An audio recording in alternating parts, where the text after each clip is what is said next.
Bonjour. Alors aujourd'hui, j'aimerais vous faire un récit qui, j'espère, ne sera pas aussi long que l'aventure en elle-même.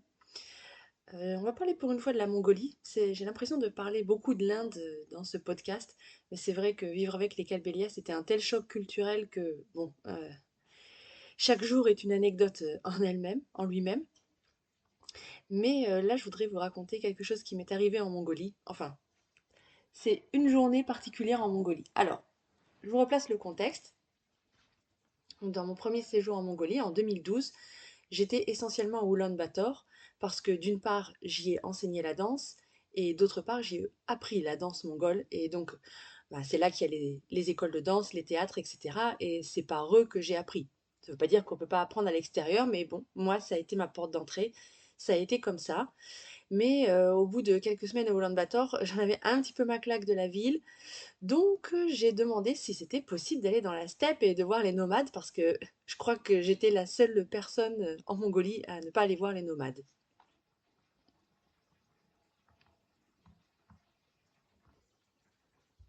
À cette époque, j'avais été prise en charge par la directrice du théâtre Tsuki qui a fermé depuis et son chorégraphe Tuxu. Et Tuxu m'a vraiment beaucoup aidée pendant les premières semaines et même pendant tout mon séjour, je dois dire, parce que il avait passé une très grande partie de sa vie aux États-Unis et donc il parlait parfaitement anglais. Il était une bouée de sauvetage absolument inestimable. Et donc c'est à lui que j'avais fait part de mon envie d'aller voir les nomades, d'aller dans la steppe, d'aller à la campagne, comme disent les Mongols. Et il en avait parlé à la directrice du théâtre qui avait donc décidé, sans m'en parler, hein, bien sûr, tout ça, ça se décide dans mon dos, que j'irais donner des cours de danse et apprendre la danse mongole, non pas chez les nomades, faut pas exagérer, mais dans une école de danse, loin. Et donc loin, c'était 1000 kilomètres dans une ville qui s'appelle Zafran, qui est aussi le nom de la région, et donc de la capitale de cette région. Donc un jour, elle me convoque dans le bureau avec Tuxu en interprète et elle m'explique que dans 2 jours, en gros, je pars à Zafran. Bon, d'accord. Je ne savais même pas où c'était. Et quand j'ai demandé aux gens autour de moi, aux Mongols autour de moi où c'était, alors ils savaient parfaitement où c'était, mais ils savaient surtout pointer la direction. Donc ça m'aidait pas énormément, j'avais absolument aucune idée de la distance qui pouvait bien séparer Oulan-Bator de Zafran. Bref, on m'a expliqué que tel jour, Tuxu allait venir me chercher et qu'il allait m'emmener au bus pour aller à Zafran. Et donc c'est ainsi que l'aventure commence. Donc le jour dit, à l'heure dite, effectivement, Tuxu vient me chercher en voiture avec la directrice du théâtre Tsuki qui s'appelait Sarah. Donc Sarah, c'est en fait le diminutif de son nom, hein, c'est Saran Chimeg. Mais Sarah, c'était plus court, tout le monde l'appelait comme ça. Donc Tuxu et Sarah m'emmènent à la gare routière d'Oulan-Bator, qui est donc un vaste amas de bus.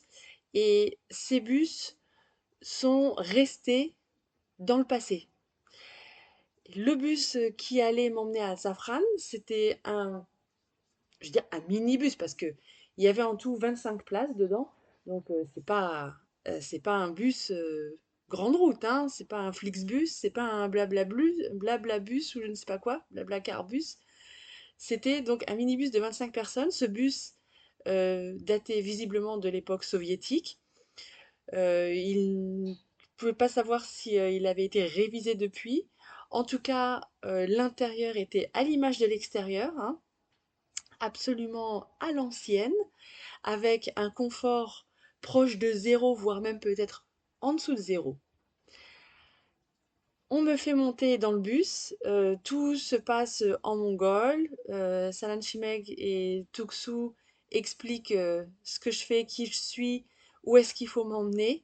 Moi, je n'ai aucune idée de ce qui se passe, mais vraiment, je me laisse faire, je suis comme une poupée, vraiment, on m'installe au premier rang, on m'installe dans le bus au premier rang, tel un enfant, et puis j'essaye quand même de poser deux, trois questions. Par exemple, je demande à Tuxu et à Sarah combien de temps le voyage va durer pour que je puisse au moins un petit peu me repérer dans le temps. Donc grave erreur, parce que d'une part, on ne demande jamais en Mongolie combien de temps quelque chose va durer parce que ça porte malheur. Ça veut dire que si on le demande et que quelqu'un vous répond, ça va être 6 heures de route ou 10 heures de route.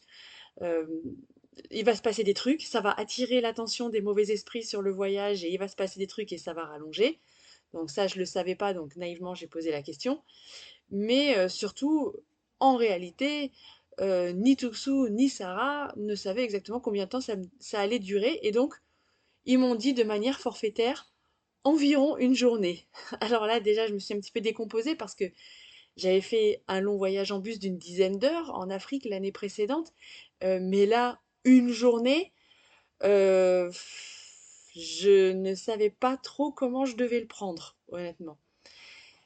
Et on m'a juste dit, t'inquiète pas, à la fin, il y a quelqu'un qui t'attend. Ok, super, vraiment, je ne suis pas du tout dans l'inconnu. Tout va bien. On me donne un paquet de chips, une bouteille de jus de raisin et on me dit, ben, ah si, il y a deux pommes. Et puis, ben, au revoir, hein, et puis reviens quand tu veux. Bon, alors, du coup, j'attends dans le bus que ça démarre. Et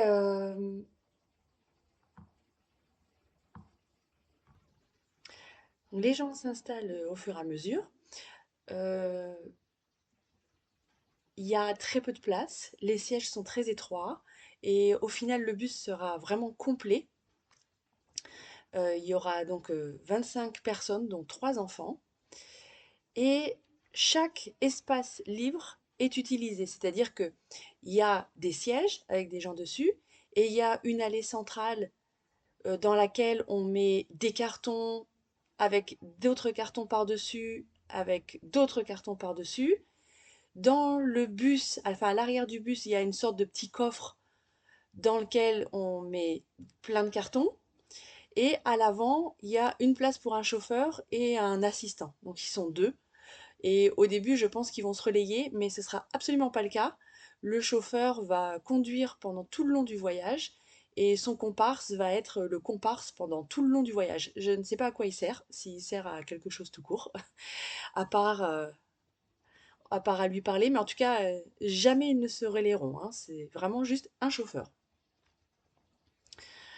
Euh, Moi, ma valise est placée dans l'allée, donc c'est vraiment parfait. Je suis la seule à avoir une valise. Tout le monde a des boîtes et des cartons. Je suis la seule à avoir une valise. Et d'ailleurs, quand les gens littéralement roulent par-dessus pour aller jusqu'à leur place à l'arrière, puisque je rappelle, moi je suis à l'avant, mais ça ne pose aucun problème, hein, tout le monde marche sur les boîtes, etc. Euh, les gens tapotent ma valise en me regardant et ils me font goi, goi. Goi, ça veut dire bien en mongol, donc ma valise fait son petit effet, une très belle valise noire Samsonite à roulettes qui va d'ailleurs, spoiler, décéder au cours de ce trajet. Enfin bref, une fois que tout le monde a été assis, que toutes les issues de secours ont été bouchées, on a pu enfin démarrer notre voyage. Et d'ailleurs, on va partir relativement à l'heure, j'ai envie de dire, puisque il était prévu qu'on parte à 9 heures et à 9h10, on part, ce qui est absolument incroyable. Donc ça, c'est une énorme ponctualité. Alors, on part de la gare routière et on commence à emprunter la route normale, hein, la route goudronnée qui s'en va vers la steppe. Donc, à ce moment-là, ça se passe encore bien puisque j'ai pas trop l'impression qu'il n'y a pas de suspension, alors qu'en fait, il n'y a absolument aucune suspension, c'est juste que la route est relativement plate. Bref. Au bout de 2 heures, on fait notre premier arrêt et je me dis, tiens, c'est cool quand même, 2 heures. Ils ont l'air de respecter un peu notre façon de fonctionner aussi à nous, j'ai envie de dire, c'est-à-dire de faire une pause tous les 2 heures pour se reposer un petit peu. Donc à ce moment-là, on a commencé à quitter la route goudronnée, mais on va dire on n'est pas encore dans la steppe sauvage, hein. C'est plus des amas de yourtes. On est encore dans la très très grande banlieue de Ulaanbaatar, c'est pas directement Ulaanbaatar parce qu'on a quand même roulé 2 heures, mais voilà, il y a des sortes de hameaux. Ouais, des sortes de hameaux. Donc, il y a des yourtes, mais avec des petites palissades autour. C'est pas des yourtes de nomades, hein. Donc, bref, 11 heures du matin, on s'arrête. Nickel. Je bouge un peu les jambes. euh, mais ça va encore. On s'arrête dans une yourte qui fait en fait petit resto. Dans le bus, il n'y a absolument personne qui parle anglais, bien sûr, et tout le monde me regarde avec des yeux ronds en se disant, mais la pauvre, qu'est-ce qu'elle fait?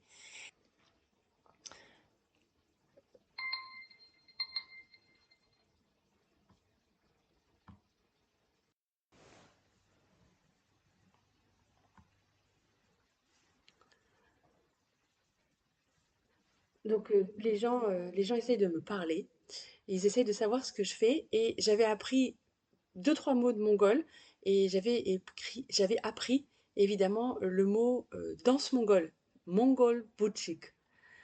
Et donc j'ai juste réussi à dire mongol butchik, safran, et alors là, je pense qu'ils ont compris la danse mongole, aller à Safran, une étrangère, toute seule. Ils ont dû se dire, soit elle va l'apprendre ou elle va voir de la danse mongole. En tout cas, j'ai entendu après dans le bus qu'on entendait souvent le mot de Safran, qu'on entendait souvent le mot bouchik.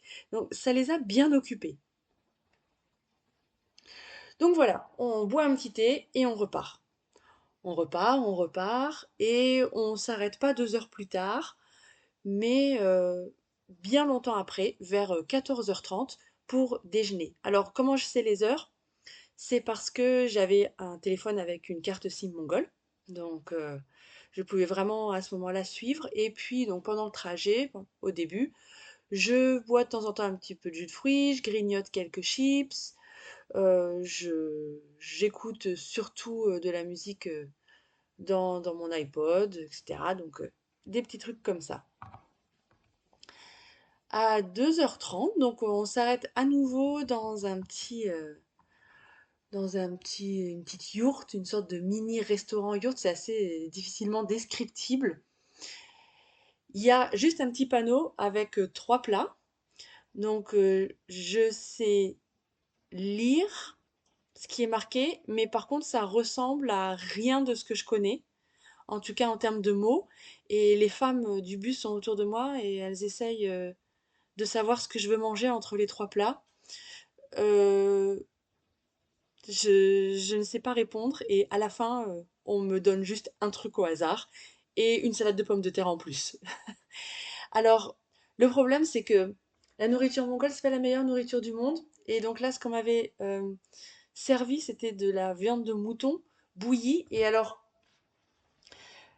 le problème, c'est que la meilleure partie du mouton pour les Mongols, c'est le gras.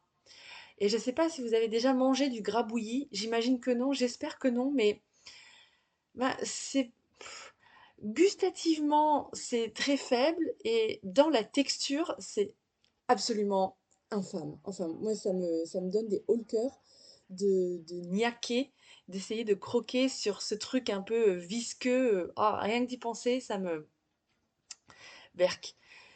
Donc, évidemment, dans le plat qu'on m'emmène, il y a essentiellement de la viande et en fait, il y a très peu de viande et beaucoup de gras sur chaque morceau. Alors j'essaye de manger, mais franchement, ça a du mal à passer, malgré les encouragements des gens du bus assis autour de moi qui me regardent manger et qui m'encouragent, en gros en me faisant comprendre que il faut manger maintenant parce qu'après, il y aura quasiment plus rien. Donc là, il est 14h30 et on a fini de manger. Enfin, moi, j'ai pas mangé grand-chose, mais on va dire que le truc du gras, ça m'a tellement coupé l'appétit que voilà, j'en ai assez. Donc on rentre dans l'après-midi.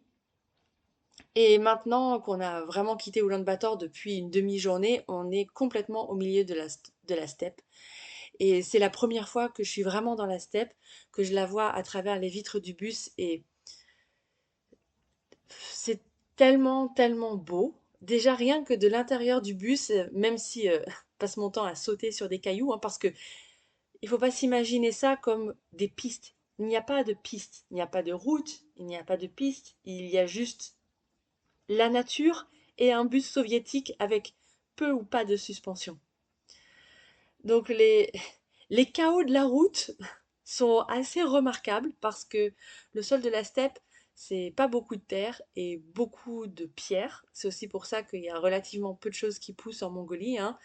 À part un peu d'herbe et des edelweiss, c'est un peu le max de ce qu'on fait pousser en gros en Mongolie, hein. Je schématise, mais je schématise presque pas. Ce qui me frappe quand je regarde les collines, donc la steppe c'est pas plat, hein, c'est des collines. Et ce qui me frappe, et vous verrez sur les photos que je mettrai sur Instagram, c'est en fait quand on regarde les collines, l'herbe est si rase, on dirait de la peau. C'est très très beau, c'est comme de la peau ou comme du velours. Et à ce moment-là, il fait très beau, il y a beaucoup de soleil et le soleil se reflète et il y a des tons vraiment de jaune. Alors c'est pas verdoyant, hein, c'est plus des tons de jaune, d'herbes séchées par la neige, par le vent. Et oui, c'est comme du velours, comme de la peau, c'est vraiment magnifique et on aperçoit sur les flancs des collines des vaches, des yaks et des chevaux qui paissent tranquillement. C'est, en fait, c'est juste trop trop beau. Et parfois, ils sont au milieu j'allais dire au milieu de la route, mais vous avez compris, hein, ils sont devant nous et quand ils entendent le bus arriver, ils s'échappent en trottant ou en galopant. Enfin, on est vraiment au milieu de nulle part, au milieu de la nature et c'est nous qui gênons. Et en même temps, il y a comme une étrange impression d'en faire vraiment partie. De temps en temps aussi, on croise quelques nomades qui sont à dos de cheval et qui circulent. Je ne peux pas dire ni ce qu'ils font, ni où ils vont, mais c'est quand même assez rare qu'on croise un être humain. La plupart du temps, c'est vraiment juste des troupeaux d'animaux. Alors, c'est pas sauvage dans le sens où ces troupeaux appartiennent à une famille, à des nomades, mais ils vivent leur vie tout seuls en fait. Et ils sont ouais, comme quasi sauvages. C'est tellement, tellement spacieux, tellement grand, tellement immense. Et je me souviens d'une Mongole que j'avais croisée au Ulaanbaatar, qui travaillait à l'Alliance française et qui parlait très bien notre langue, qui m'avait raconté la première fois qu'elle avait vu la mer. Et elle m'avait dit, en fait, pour moi, c'était comme la steppe, mais avec de l'eau. Et ben, pour moi, la steppe, c'était comme la mer, mais avec de l'herbe. Je pouvais vraiment très bien comprendre son analogie. Alors, moi, je suis absolument captivée par ce paysage, complètement stupéfiée par cette beauté. Mais par contre, les gens du bus, alors eux, pas du tout. Ça les touche très très moyennement. Ils ont complètement l'habitude. Et donc, pendant que moi, j'ai le nez collé contre la vitre, parce que je suis assise donc contre la vitre par chance, euh, les gens du bus, eux, ils réarrangent les cartons au milieu, ils réarrangent un petit peu leur positionnement sur les sièges et ils commencent à jouer aux cartes, à jouer aux cartes bruyamment. Donc c'est vrai que les Mongols adorent jouer. Ils jouent notamment aux osselets aussi, ça c'est très traditionnel. Mais le jeu de cartes, c'est également très populaire. Et donc pendant une grosse partie du trajet, ils vont taper la carte. La journée avance et j'avoue que je, je regarde plus trop mon téléphone portable, je regarde vraiment tout ce que je peux par la vitre. Et la journée avance et on arrive aux premières heures du soir, au crépuscule. Et je me dis, bon, on va peut-être pas tarder à s'arrêter pour dîner, mais bon, en attendant, je vais essayer de somnoler un petit peu parce que malgré tout, c'est assez fatigant. Il fait très chaud dans le bus parce qu'il y a énormément de soleil à l'extérieur. Et je me dis, je vais prendre mon iPod et je vais essayer de somnoler un petit peu contre la vitre en attendant qu'on s'arrête. Et donc, je sors mon iPod et je sens que ça s'excite un petit peu à l'arrière du bus. Et derrière moi, il y avait un jeune homme. Et au moment où je mets les écouteurs de mon iPod dans les oreilles, je sens qu'on me les enlève par derrière. Et donc, vraiment, le jeune garçon, je dirais peut-être 14-15 ans, il me prend sans un mot les écouteurs des oreilles, il les met dans les siennes et il me regarde d'un air très décidé pour que je lui mette de la musique. Donc, ok, moi je voulais écouter un podcast à la base, mais il n'y a pas de souci. Donc, je change, je lui mets de la musique et il est hyper content. Et au bout d'un moment, il me rend les écouteurs, visiblement. C'était pas son style de musique. Je sais plus ce que je lui avais mis, mais peu importe. Je pouvais à nouveau écouter mon podcast et j'ai pu me reposer un petit peu comme ça dans le bus. Alors vers 8 heures du soir, euh, la nuit est tombée, donc je me dis, ah, peut-être quand même s'arrêter pour manger, parce que bon, on a mangé à 2h30 et bon, certes, J'avais pas très faim, mais enfin quand même, là, il est 8 heures du soir. Et puis, on ne s'est pas arrêté, c'est-à-dire, on ne s'est même pas arrêté pour faire pipi quelque part. Là, depuis 2h30, le chauffeur est en non-stop au milieu de nulle part. Euh, Finalement, on s'arrête et on va pouvoir enfin se secouer les jambes, mais pas trop longtemps parce qu'en fait, on s'arrête pas du tout pour manger. Le chauffeur s'arrête juste pour checker le moteur. Donc, on remonte quasiment aussitôt, sans avoir mangé. Et je commence vraiment là à somnoler. Et heureusement, les Mongols sont pas très timides et ils sont relativement tactiles. Et en fait, je m'aperçois que mon voisin, qui doit avoir à peu près mon âge, il s'appuie aussi de temps en temps sur moi pour s'endormir, enfin pour somnoler. Donc au final, je fais pareil, je m'endors, enfin je somnole soit contre la vitre, soit contre son épaule. Je me dis, puisque ça n'a pas l'air de le déranger, j'y vais, voire même plusieurs fois, c'est lui qui a pris ma tête. En fait, il était donc assis à ma droite, moi j'étais contre la vitre. Quand il a vu que je somnolais contre la vitre, c'était carrément lui qui me chopait par les épaules et qui m'allongeait sur ses genoux avec son sac à dos comme coussin. Le pauvre, c'était si gentil. Il était vraiment trop mignon et il était trop gentil. Ils avaient tous tellement pitié de moi, je crois. Ils avaient vraiment tous trop pitié de moi.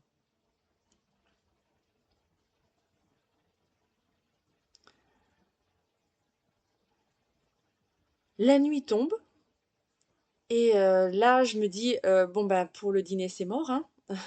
Clairement, c'est mort.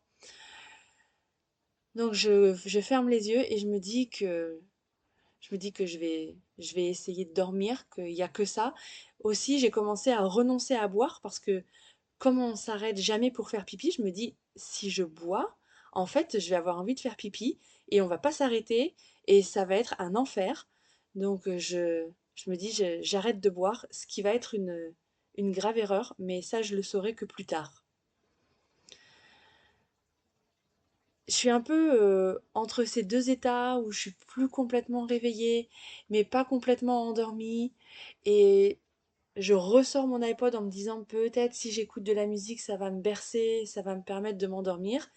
Et au moment où je mets à nouveau mes écouteurs dans les oreilles, cette fois-ci on ne me les prend pas. Non, c'est autre chose qui se passe. Tout le bus se met à chanter en chœur des chansons. Alors, c'était pas exactement ce qu'il me fallait pour m'endormir, mais leurs voix sont pas professionnelles ni rien, mais ils chantent tous en chœur des chansons qui se connaissent. Et il fait complètement noir, parce qu'il n'y a évidemment aucune lumière, ni dans le bus, ni à l'extérieur. Et en fait, c'est un moment assez hypnotisant. Et ils sont tous à l'unisson. Je comprends pas ce qu'ils chantent, mais c'est un peu mélancolique. On n'entend que le bruit du moteur et leur voix. Et je sais qu'à ce moment-là, justement, je sors mon appareil photo parce que j'avais que ça à l'époque. Je sors mon appareil photo et je les ai enregistrés en train de chanter. J'essaierai de mettre un petit extrait de ça sur Instagram, donc il n'y aura rien à voir, mais vous entendrez ces chansons qu'ils évoquaient dans le bus. Et puis donc j'avais toujours mon iPod à la main et à la fin mon voisin, donc celui qui me mettait sur ses genoux, voyant que j'ai l'iPod à la main mais que j'ai pas le casque dans les oreilles, me prend les écouteurs, les met dans les siennes et commence à écouter. Je lui mets une piste au hasard. Il commence à écouter tranquillement et moi en fait je continue d'écouter le chant des gens du bus. Ça va si bien dans cette nuit.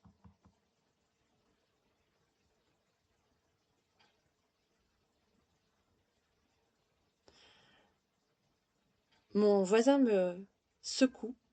Je jette un coup d'œil sur mon téléphone portable et je vois qu'il est minuit. Le bus vient de s'arrêter pour dîner. Et littéralement, je me porte vraiment dans le petit restaurant qui est au milieu de nulle part. Il y a des tables pour manger et il y a une sorte de- de- d'endroit où on peut dormir comme des... C'est même pas des matelas, mais c'est des sortes de planches et de lits sur lesquels on peut s'allonger. Et ce sont les passagers en fait qui m'amènent là-bas, qui m'allongent. Et plus tard, ils vont me réveiller pour venir me mettre à une table et il y a des morceaux de viande et je les mange à moitié dans le coma, sans savoir ni ce que c'est, ni quoi. Je sais même pas quel goût ça avait et je continue.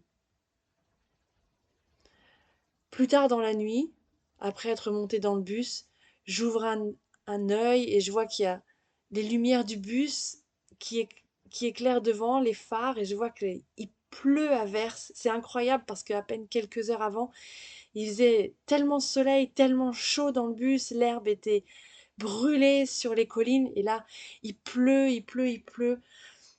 On n'entend que ça dans la nuit et le bus qui avance, et sinon, tout est calme. Plus personne ne parle, plus personne ne chante.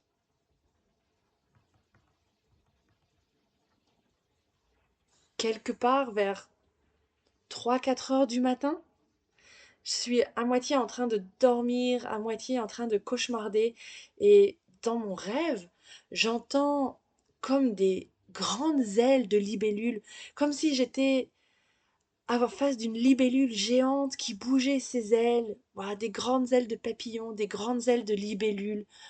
J'entends ce bruit flap, flap, flap, et c'est à moitié un rêve et à moitié je sens que c'est la réalité. C'est bizarre. Finalement, j'entrouvre un œil, je vois que le bus s'est arrêté et que tout le monde sort du bus. En fait, ce bruit de flap flap, c'était que mon cauchemar avait transcrit dans les ailes d'un immense insecte. C'était les bruits des essuie-glaces du bus. On n'est plus sous le soleil, on n'est plus dans la pluie, mais là, c'est carrément la neige. Quand j'entrouvre les yeux, j'en crois pas mes yeux. Justement, le bus essaye de repousser avec ses maigres essuie-glaces beaucoup de neige. On est complètement empêtré dans la neige. Tout est blanc autour de nous. Et le chauffeur actionne le bouton. La porte s'ouvre. Il y a un souffle de neige qui rentre dans le bus. Il fait très froid soudainement et moi je me suis pas rechangée, j'avais enlevé quelques épaisseurs parce que il faisait si chaud à peine quelques heures avant. Donc d'un coup, ah, le froid me glace sur place et mon voisin me fait signe qu'il faut descendre. Alors je lui dis ah non non, j'ai pas envie, je veux rester je veux rester dans le bus, je veux plus bouger, je veux qu'on me laisse. Mais en fait, il m'oblige, il me met un manteau par-dessus, il m'oblige à descendre et on arrive dans un petit bâtiment en dur. Et là aussi, en fait, c'est que des sortes de lits, que des sortes de planches qui servent de lit. Et je vois tous les passagers qui se prennent une planche, enfin c'est des planches communes, on est les uns à côté des autres. Ils s'allongent sur les planches, on m'allonge également. Et en fait, ça fait du bien d'étendre les jambes parce que on est tellement serré. Et je sais pas trop combien de temps ça va durer, mais je m'assoupis pendant au moins quelques minutes, peut-être que ce sera quelques heures. Finalement, on nous remonte dans le bus et le bus redémarre. Il fait très froid. Vers 6 heures du matin, le bus s'arrête à nouveau après avoir circulé dans la neige pendant quelques heures. On a le droit d'aller faire pipi. Il fait très très froid dehors. C'est un peu cauchemardesque parce que je sais pas où je suis, je sais pas ce qui se passe. À chaque fois, le bus s'arrête, le bus repart. On me prend, on m'emmène, on me donne à manger. Je suis comme une poupée. Je sais plus où je suis. Je sais pas où je suis. Euh, je sais pas ce qui se passe. On était censé arriver au bout de 24 heures, mais là c'est la nuit. Pour moi, 24 heures c'est idiot, mais 24 heures c'était qu'on arrivait le soir. Mais bon, 24 heures ça veut dire 9 heures le lendemain matin. Je commence à le réaliser à ce moment-là, puisqu'on était parti vers 9 heures. Et c'est un peu, ouais, c'est un peu comme une sorte de cauchemar. Je vais pas dire cauchemar éveillé, mais cauchemar semi-éveillé plutôt. Le bus progresse et il est 9 heures du matin. On arrive en fait dans la province de Zafran, donc bien 24 heures après. Mais par contre, on n'est pas du tout à mon point d'arrivée. Il est 9 heures du matin, euh, et visiblement, c'est pas là que je descends. Par contre, il y a des passagers qui descendent dans ce petit hameau auquel on vient de s'arrêter, entre autres mon voisin. Il y a un petit resto qui sert du thé. Ça nous permet de nous réchauffer après la nuit et je sais pas du tout combien de temps il nous reste, mais en tout cas, je suis pas arrivée. Je me dis que peut-être qu'on aurait dû arriver plus tôt, mais que la neige nous a ralenti. J'arrive pas trop à savoir. Donc on repart et il y a un passager en plus qui monte et qui est complètement bourré. Et pendant toute la matinée, il va nous faire le Ulaanbaatar Comedy Show. Donc au lieu de s'asseoir sur une place, il est debout, je vais pas dire dans l'allée parce qu'il y a toujours autant de cartons, mais il a visiblement trouvé le seul centimètre carré sur lequel on pouvait se tenir debout. Et donc il a une bouteille à la main et visiblement il raconte les meilleures blagues parce que tout le bus se bidonne. Mais il se bidonne pas longtemps parce que visiblement les sketchs dégénèrent. Et donc au bout d'un moment, des passagers se lèvent, essayent de lui enlever sa bouteille. Le, le co-chauffeur, donc le comparse du chauffeur, qui n'a servi absolument à rien jusqu'à présent, à part à être assis à côté du chauffeur, commence à s'énerver, il essaye lui aussi d'arracher la bouteille, donc tout le monde escalade les sièges, ça commence à s'engueuler, ça commence à se fighter, le bus s'arrête, les portes s'ouvrent, tout le monde flanque l'ivrogne dehors parce qu'il a envie de vomir, donc l'ivrogne vomit, tout le monde attend, tout le monde s'énerve, mais s'énerve pas genre ouais qu'est-ce qui se passe etc. Mais s'énerve parce que il fait trop de bruit et parce qu'il est toujours ivre. Finalement, on le remonte, il est toujours debout dans son centimètre carré, il est toujours bourré, même s'il a vomi. Il se met à chanter, les passagers se mettent à chanter avec lui, et moi je commence là vraiment à péter des câbles intérieurement et commencer à me sentir un peu malade parce que bah, j'ai quasiment rien mangé, à part des bouts de gras, j'ai très peu dormi, j'ai cauchemardé, ça commence vraiment à me taper sur le système, et on est encore loin de l'arrivée. Donc ça, toute la matinée va être rythmée par les sketchs et les chansons du mec bourré. C'est ravissant. Environ 2 heures de l'après-midi, on est toujours au milieu de la steppe. Le mec bourré est toujours là, il est toujours dans son centimètre carré. Et là, il pense que c'est le bon moment et le bon endroit pour s'allumer une clope. Et alors, évidemment, la personne n'est d'accord. Et donc, ce désaccord de la part des passagers pour, euh, pour son acte se matérialise sous la forme d'une bouteille vide qu'on lui lance en pleine tronche. Et donc, il commence à escalader commence à escalader des cartons, il commence à vouloir se fighter avec tout le monde. Donc, il va falloir se réarrêter. On le remet dehors, on le laisse fumer, on le remet dedans. Bref. Et finalement, incroyable mais vrai, on finit par arriver au terminus du bus. En tout cas, le bus s'arrête et tout le monde descend. Et je me demande si c'est là que moi aussi je dois descendre. Et au vu de la tête du chauffeur et de son comparse, effectivement, c'est là qu'il faut descendre. Euh, Il y a des gens, visiblement ils savaient que c'était moi. Alors comment ils savaient à quelle heure on arrivait, ça reste évidemment un mystère. Mais ils savaient que j'étais là, ils savaient que c'était moi, je suis au bout de ma vie. Mentalement et, et physiquement.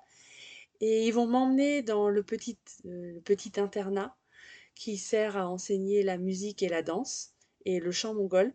Et en fait, en arrivant dans la chambre qui m'est attribuée, c'est là que je remarque que j'ai une sorte d'échymose sur les jambes. Et je pense que ce jour-là, j'ai fait une sorte de de thrombose ou de phlébite. En tout cas, j'ai eu un problème à la jambe et je vais le ressentir pendant assez longtemps et même encore aujourd'hui, il m'arrive d'avoir des sensations très mauvaises au niveau de la jambe. Alors au final, ce, ce voyage aura duré 30 heures, j'ai calculé, donc record toute catégorie. Et d'ailleurs, il faudra un moment revenir, évidemment, et je reviendrai par le même bus, quasiment dans les mêmes conditions, mais à côté d'un jeune Mongol hyper sympa qui parlait anglais, et donc le voyage sera beaucoup plus détendu, beaucoup plus simple pour moi, aussi parce que je l'avais déjà vécu, il n'y aura pas de tempête de neige, beaucoup moins de cauchemars. On va dormir au retour, lui et moi, l'un contre l'autre, moi sur son épaule, puis une fois reposé, c'est lui qui a posé sa tête sur ma poitrine et il a dormi la tête sur ma poitrine pendant une bonne partie du trajet. C'était très émouvant, très agréable. Et d'ailleurs, à mon retour, j'ai gardé contact avec lui pendant un bon moment. Et d'abord à Ulaanbaatar, puis après sur Facebook. Et enfin, bon, évidemment, la vie étant ce qu'elle est, on s'est on s'est forcément perdu de vue. Mais c'était un moment très agréable en sa compagnie. Bref, ce voyage pour moi reste gravé dans les annales. Une anecdote que j'ai pas racontée quand même, qui m'a fait trop rire. Pendant le voyage, à un moment, au milieu de la steppe, pendant le voyage aller, hein, pendant le voyage aller, pardon, j'ai fait un bruit, ça a réveillé mon chat. Excuse-moi, mon pauvre chat. Pendant le voyage aller, à un moment, j'entends Hey, Miss! Alors, évidemment, je comprends que ça s'adresse à moi. Je me retourne et il y avait une des femmes du bus qui était debout sur son siège. Visiblement, elle avait été mandatée par le reste du bus et visiblement, ils avaient bien prévu leur coup depuis un bon moment. Et donc, debout sur son bus, elle me sort son meilleur anglais en me disant Oui, Mongol, you? Et donc, je sens l'énorme suspense dans tout le bus de savoir ce que j'étais comme nationalité. Et donc, je leur dis France. Ah et ben voilà, c'est tout ce qu'ils voulaient savoir. Ça les a occupés pendant une bonne partie du trajet. Une autre anecdote du retour cette fois. Une anecdote terrible. Oh là là. En fait, on s'assoit et derrière le jeune Mongol et moi, il y avait une mère et son enfant. Et en gros, après une demi-heure de bus, le petit enfant, c'est un petit garçon, il vomit tripes et boyaux dans un sac plastique. Déjà très agréable, dès le matin, avec l'odeur. Et la mère, donc, a au moins réussi à tout choper dans un sac plastique. Elle ouvre, elle ouvre la fenêtre du bus. On pouvait la descendre un petit peu. Et elle jette le sac par la fenêtre.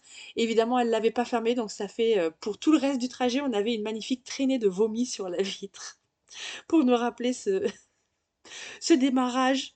Et en fait, oui, il faut savoir que les Mongols sont nomades, mais par contre, ils sont nomades à cheval seulement. Et dès qu'on les met dans un véhicule qui roule, ils sont tous malades. Même à l'aller, on s'arrêtait de temps en temps au milieu de nulle part pour prendre des gens. Et en fait, au bout de 30 minutes de bus, les Mongols sont malades, quoi. Même sans être bourrés, hein. De quoi d'autre je me souviens pendant ce voyage? Il s'est passé tellement de trucs. Il s'est passé tellement de choses. Euh, je voulais vous raconter encore quelque chose. Il y avait encore une anecdote que je voulais dire sur le voyage. Ah oui, au retour. Au retour, mais vraiment. Alors, mais je n'ai toujours pas percé ce secret, hein, de comment, déjà, comment ils se repèrent dans la steppe, comment ils savent la bonne direction, hein, parce qu'il n'y a pas de piste, il n'y a aucun panneau. Et alors, au retour, il y avait une fille dans le bus, une jeune fille, et là, je comprenais un petit peu mieux ce qui se passait parce que j'étais à côté de mon ami mongol, nouvel ami mongol qui parlait anglais. Et donc, à un moment, le bus donc, roulait dans la steppe, et à un moment, il s'arrête, mais personne descend. On attend, il se passe rien, super. Et après peut-être une dizaine de minutes, donc pas si longtemps que ça, hein, on n'est pas resté très très longtemps, pas si longtemps que ça, il y a un camion qui arrive dans le sens inverse de nous. Il s'arrête en face de nous. La jeune fille descend, elle monte dans le camion et elle s'en va. Et donc mon ami mongol m'explique que c'est son frère en fait qui est venu la chercher, mais en fait les gens n'ont pas de, enfin, ils ont des téléphones portables bien sûr, mais au milieu de la steppe les téléphones ne fonctionnent pas évidemment, hein, il n'y a pas de réseau. Alors ils avaient dû se donner une heure ou quelque chose avant de partir, quoi, au moment où il y avait du réseau téléphonique. Mais comment ils font pour se retrouver au milieu de la steppe? Mais ça reste un mystère. Ah oui, et puis si, comme anecdote, évidemment, à l'aller, donc pendant toutes ces heures qu'on a passées dans le bus, il y a eu un moment où on était dans les montagnes et notre bus, super moderne et super puissant, rencontrait bizarrement quelques difficultés à monter la pente. Et donc, on a quand même on est tous descendus du bus, le chauffeur a inspecté le véhicule et il a fini par juste, en fait, ouvrir le capot. Et donc, à un moment, j'ai cru qu'on allait devoir pousser le bus, mais non, on a quand même réussi à rester dedans. Et en fait, comme le bus surchauffait parce que les pentes étaient raides, il aurait mieux fallu qu'on soit à cheval. Donc, on montait les contreforts de l'Altaï, capot ouvert. C'était terrible. C'était terrible. Euh, Enfin, ce voyage a été émaillé de péripéties comme celle-ci, de péripéties qui n'existent nulle part ailleurs qu'en Mongolie. Mais il y a quand même une chose que je retiens de ce voyage, mis à part que c'était infernal. Et que, vous voyez, genre, je peux en faire un podcast entier et je pourrais en écrire un roman entier si j'arrivais à réextraire de ma mémoire tous les moindres détails, tous les visages, etc. Mais je vous mettrai des photos. C'est que pendant ce voyage, je pense que j'ai vraiment expérimenté pour la première fois ce que c'est que de perdre complètement la notion du temps et de l'espace. Comme on est nulle part et à aucun moment. On sort du temps, on sort de l'espace parce qu'il n'y a plus aucun repère. Et bon, bien sûr, il y a la course du soleil, mais quand on n'est pas habitué, on sait juste que c'est quelque part dans l'après-midi, quelque part dans la nuit, il n'y a plus aucun repère. Et de plus avoir ces repères, eh ben, pour moi, c'était pas quelque chose d'angoissant, c'était au contraire quelque chose de libérateur. Je me suis sentie tellement libre et tellement légère à certains moments. Alors, à certains moments, parce que sinon, à d'autres moments, je me disais, mon Dieu, mais je vais crever dans ce bus et j'arriverai jamais. Et j'en ai marre de faire des cauchemars et je voudrais juste que ça s'arrête et arriver quelque part. Mais dans les moments où j'ai réussi justement à me débarrasser et à abandonner cette pensée du pourvu qu'on arrive quelque part à un moment, pourvu qu'on s'arrête quelque part pour manger ou pourvu qu'on s'arrête pour faire pipi, dès que j'arrivais à me libérer de ça, en fait, je me libérais de tout. Je me libérais du temps, je me libérais de l'espace, je me libérais de mon corps, je me libérais du siège sur lequel j'étais encastrée, je me libérais des angoisses, de, je me libérais de l'ignorance, de ça. Enfin, l'ignorance, le fait de ne pas savoir où on allait, de ne pas savoir où on était, finalement, ça m'a donné un lâcher-prise qui m'a libérée et qui m'a beaucoup aidé dans d'autres longs voyages que j'ai faits, et même en avion, et qui m'aide encore aujourd'hui à me dire que de toute façon, là, on est au milieu de nulle part, on ne sait pas où on va, mais on y va. Il y a un truc qui avance, il y a du temps qui s'écoule, même si je ne sais pas exactement comment et à quelle vitesse, le temps s'écoule, euh, l'espace s'agrandit, mais il est couvert. Et au bout d'un moment, on finit bien par arriver quelque part. Et quand on arrive quelque part, bah bon, après, on peut un peu plus reprendre le contrôle et se dire, ok, où on est, quoi faire, etc. Mais tant qu'on est dans cet entre-deux et qu'on peut rien faire, il vaut mieux laisser tomber, laisser aller et bah, se rendre et se soumettre aux événements contre lesquels on ne peut rien. Donc voilà, c'était un petit récit de mes péripéties en bus mongol. Ça reste un excellent souvenir, malgré tout. À la semaine prochaine.